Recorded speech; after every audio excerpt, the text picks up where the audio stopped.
नमस्कार, मैं साहिल आवाज़ जिंदाबाद के चैनल पर आप सभी का स्वागत करता हूँ। हमारी आज की कहानी का शीर्षक है तोता एवं इसके रचयिता है श्री रविंद्रनाथ ठाकुर। जी, ठाकुर। अंग्रेज़ों ने हमारे भारत में अपने अनुकूल व्यक्तियों के नाम तक भी बदल डाले। वो ठाकुर को कुछ इस तरीके से बोलते थे, ठाकुर ठाकुर, और इसी ठाकुर को हमारे हिंदी भाषी लोग टैगोर समझ बैठे और तभी से रविंद्रनाथ ठाकुर से रविंद्रनाथ टैगोर हो गया। खैर, इनका नाम रविंद्रनाथ ठाकुर है। ये एक विश्वविख्यात कवि, दार्शनिक, चित्रकार तथा साहित्यकार थे। इन्हें गुरुदेव के नाम से भी जाना जाता है। इनका जन्म 7 मई 1861 को कोलकाता के जोड़ासांको ठाकुरबाड़ी में हुआ था। इनके पिता का नाम देवेंद्रनाथ ठाकुर एवं मां का नाम शारदा देवी था। ये अपने पिता की 13वीं संतान थे। इन्होंने अपनी प्रारंभिक शिक्षा सेंट जेवियर स्कूल से पूरी की थी। इसके बाद इनके पिता ने इन्हें बैरिस्टर बनाने की चाहत में सन 1878 में इंग्लैंड के ब्रिस्टॉन पब्लिक स्कूल भेज दिया, लेकिन बैरिस्टरी में इनकी रुचि नहीं होने के कारण ये 1880 में बिना डिग्री हासिल किए ही वापस आ गए थे। इन्होंने महज 8 वर्ष की उम्र में पहली कविता लिखी थी और 16 वर्ष की उम्र से ये नाटक तथा कहानियाँ लिखना शुरू कर चुके थे। इनका विवाह 1883 में मृणालिनी देवी से हुआ था और 1901 में इन्होंने कोलकाता के ग्रामीण क्षेत्र में एक प्रायोगिक विद्यालय की भी स्थापना की थी। 1913 में इन्हें इनकी पुस्तक गीतांजलि के लिए नोबेल पुरस्कार से नवाजा गया था। ये पहले ऐसे गैर यूरोपीय व्यक्ति थे जिन्हें साहित्य के लिए नोबेल पुरस्कार से सम्मानित किया गया था। 1915 में इन्हें अंग्रेज़ों द्वारा सर की उपाधि प्रदान की गई थी, लेकिन 1919 में जलियांवाला बाग हत्याकांड के बाद इन्होंने इस उपाधि का त्याग कर दिया था। इन्होंने लगभग 1000 कविताएं, 8 उपन्यास और 8 कहानी संग्रह तथा लगभग 2200 गीतों की रचना की है। ये ऐसे पहले कवि हैं जिनकी 2 गीत रचनाएं 2 देशों का राष्ट्रगान बनी। एक भारत का राष्ट्रगान जन गण मन और दूसरा बांग्लादेश का राष्ट्रगान आमार सोनार बांग्ला। इनकी प्रमुख प्रकाशित कृतियों में गीतांजलि, गीताली, गीतिमाल्या, कणिका, क्षणिका, शिशु, शिशु भोलानाथ, खेया इत्यादि है। इनकी मृत्यु 7 अगस्त 1941 को कोलकाता में ही हुई थी। आज की कहानी तोता रटंत विद्या पर जोर देने वाली हमारी शिक्षा व्यवस्था की असलियत दिखाती है। इस कहानी को 1924 में लिखा गया था, लेकिन ये कहानी आज भी उतनी ही प्रासंगिक है। तो आइए शुरू करते हैं आज की कहानी तोता। एक तोता था, वो बड़ा मूर्ख था। गाता तो था पर शास्त्र नहीं पढ़ता था। उछलता था, फुदकता था, उड़ता था, पर ये नहीं जानता था कि कायदा कानून किसे कहते हैं। राजा बोले, ऐसा तोता किस काम का? इससे लाभ तो कोई है नहीं, हानि जरूर है। जंगल के फल खा जाता है, जिससे मंडी के फल बाजार में टोटा पड़ जाता है। टोटा मतलब कमी पड़ जाती है। राजा ने मंत्री को बुलाकर कहा, इस तोते को शिक्षा दो। तोते को शिक्षा देने का काम राजा के भांजे को मिला। पंडितों की बैठक हुई।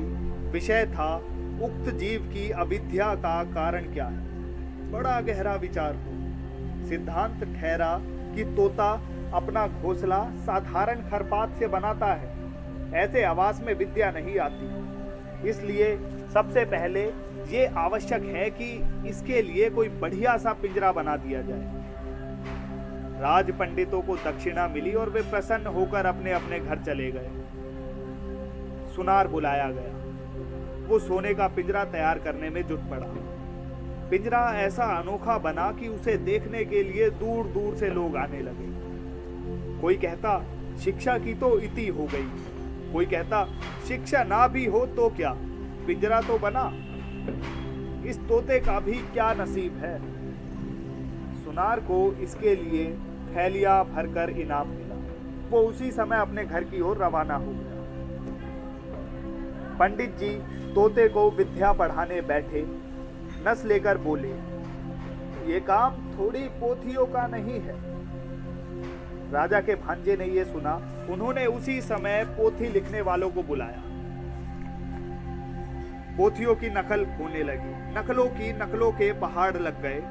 जिसने भी देखा उसने यही कहा, शाबाश, इतनी विद्या के धरने को जगह भी नहीं रहेगी। नकल नवीसों को बैलों पर लाद लाद कर इनाम दिए गए। वे अपने अपने घर की ओर दौड़ पड़े। उनकी दुनिया में तंगी का नाम व निशान भी बाकी नहीं रहा। दामी पिंजरे को देख रेख करने में राजा के भांजे बहुत व्यस्त रहने लगे। इतने व्यस्त की व्यस्तता की कोई सीमा ना रही। मरम्मत के काम भी लगे ही रहते थे। जो भी देखता यही कहता कि उन्नति हो रही है।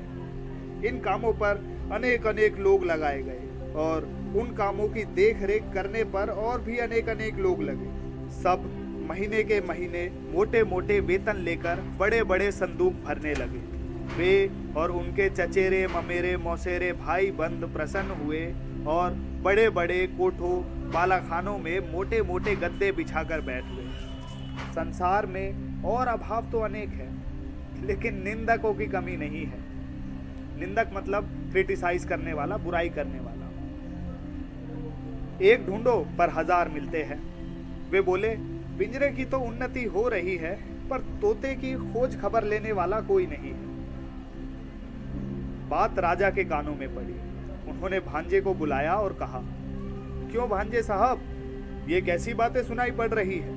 भांजे ने कहा, महाराज, अगर सच सच बात सुनना चाहते हैं तो सुनारों को बुलाइए, पंडितों को बुलाइए, नकल नवीसों को बुलाइए, मरम्मत करने वालों और मरम्मत की देखभाल करने वालों को बुलाइए। महाराज, ये निंदकों को हिस्सा नहीं मिलता ना, इसीलिए वे ऐसी ओछी बात करते हैं। जवाब सुनकर राजा ने पूरे मामले को भली भांति और साफ तौर से समझ लिया था। भांजे के गले में तत्काल सोने के हार पहनाए गए। राजा का मन हुआ कि एक बार चलकर अपनी आंखों से ये देख ले कि शिक्षा कैसी बखतूट तेजी के साथ चल रही है। सो एक दिन वो अपने मुंह लगो मित्रों और मंत्रियों के साथ आप ही शिक्षाशाला में आ धमके। उनके पहुंचते ही डयोडी के पास शंख, घड़ियाल, ढोल, तासे, मृदंग और तरह तरह के वाद्य यंत्र आप ही बज उठे। पंडित गले फाड़ फाड़ कर और बूटियां फड़काकर मंत्र पाठ करने लगे। मिस्त्री, मजदूर, सुनार, देखभाल करने वाले और उन सभी के ममेरे, फुफेरे, चचेरे भाई जय जयकार करने लगे। भांजा बोला, महाराज देख रहे हैं ना? महाराज ने कहा, आश्चर्य, शब्द तो कोई कम नहीं हो रहा। भांजा बोला, शब्द ही क्यों, इनके पीछे अर्थ भी कोई कम नहीं। राजा प्रसन्न होकर लौट पड़े। डयोडी को पार करके हाथी पर सवार होने ही वाले थे कि पास के झुरमुट में छिपा बैठा निंदक बोल उठा, महाराज, महाराज, आपने तोते को देखा भी है? राजा चौंके, बोले, अरे हाँ, ये तो मैं बिल्कुल भूल ही गया था, तोते को तो देखा ही नहीं। लौटकर पंडित से बोले, मुझे ये देखना है कि तोते को तुम किस ढंग से पढ़ाते हो। पढ़ाने का ढंग उन्हें दिखाया गया और देखकर उनकी खुशी का ठिकाना ही ना रहा। पढ़ाने का ढंग तोते की तुलना में इतना बड़ा था कि तोता दिखाई ही नहीं पड़ता था। राजा ने सोचा, अब तोते को देखने की जरूरत ही क्या है, उसे देखे बिना भी काम चल सकता है। राजा ने इतना तो अच्छी तरह समझ लिया था कि बंदोबस्त में कोई भी भूल चूक नहीं है। पिंजरे में दाना पानी नहीं था, थी सिर्फ शिक्षा, यानी ढेर की ढेर पोथियों के ढेर पन्ने फाड़ फाड़ कर कलम की नोक से तोते के मुंह में घुसेड़े जाते थे। गाना तो बंद हो ही गया था, चीखने चिल्लाने की गुंजाइश भी नहीं रही थी। तोते का मुंह ठसाठस भरकर बिल्कुल बंद हो गया था। देखने वाले के रोंगटे खड़े हो जाते। अब दोबारा जब राजा हाथी पर चढ़ने लगे तो उन्होंने कान उमेटू सरदार को ताकीद कर दी कि निंदक के कान अच्छी तरह उमेट देना। तोता दिन भर भद्र रीति के अनुसार अधमरा होता गया। अभिभावकों ने समझा कि प्रगति काफी आशाजनक हो रही है, फिर भी पक्षी स्वभाव के एक स्वाभाविक दोष से तोते का पिंड अब भी छूट नहीं पाया था। सुबह होते ही वो उजाले की ओर टुकुर टुकुर निहारने लगता था और बड़ी ही अन्याय भरी रीति से अपने डैने फड़फड़ाने लगता था। इतना ही नहीं, किसी किसी दिन तो ऐसा भी देखा गया कि वो अपनी रोगी चोंच से पिंजरे की सलाखें काटने में जुटा हुआ है।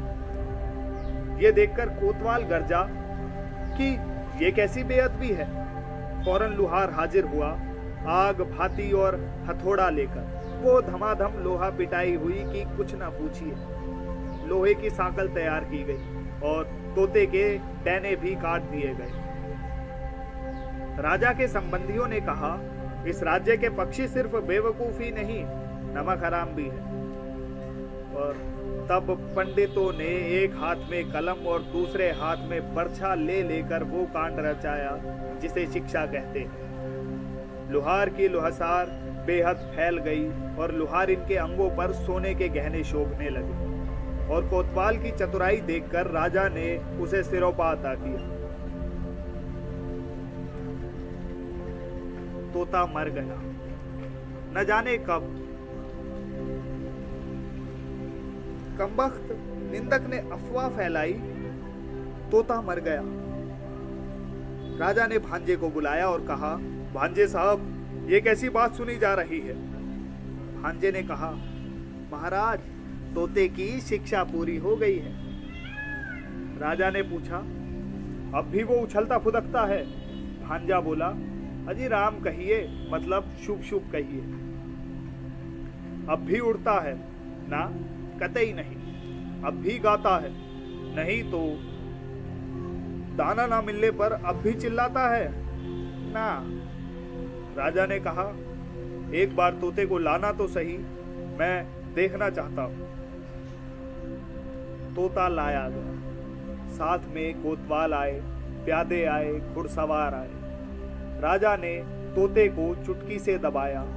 तोते ने ना हाँ की ना हूं की।